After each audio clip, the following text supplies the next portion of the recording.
Annað sérstakt merki sem hægt að nota eru notendanöfn tiltekinna aðila og við getum sem sagt nota þau til þess að láta viðkomandi vita að við erum að nefna þau í tístinu okkar, við viljum sérstaklega ná athygli þeirra eða eitthvað þess háttar. Þannig að nú ætla ég að tísta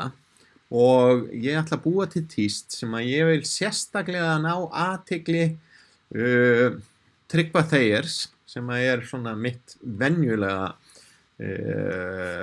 notandanafn á Twitter. Og þá ætla ég að segja hey og við notum @merkið eða í hring sem að við notum til dæmis í netföng en það kemur á undan notandanafninu og notandanafnið mitt bara Tryggvi Þeyr og hún kemur sem sagt og þetta háð viðmótum en allavega hér að þá fæ ég uppástungu hver það en ég veit alveg hvað það Hey Tryggvi, ég komin á og ég ætla bara að segja að þetta tíst Twitter. Þannig ef ég sendi þetta núna að þá fyrir það fyrsta þá sjá allir þessi skilaboð sem að fylgjast með umræðumerkinu Twitter en þá sérstaklega að notandinn Tryggvi Þeyr sem að mitt venjulega tístnafn að ég myndi fá sérstök skilaboð það að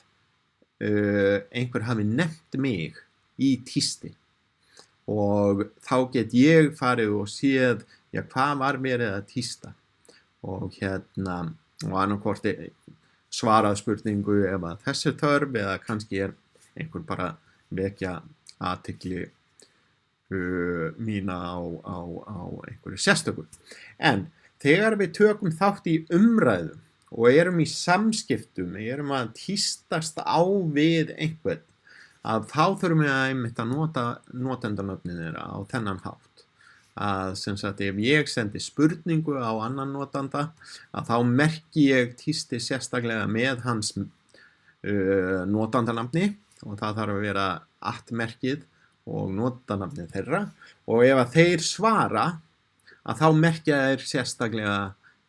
sem sagt nefna mitt notandanafn og þá fæ ég tilkynningu það og þannig haldast tístin saman þannig að ég sé þau í þræði sem að einfaldara að fylgja.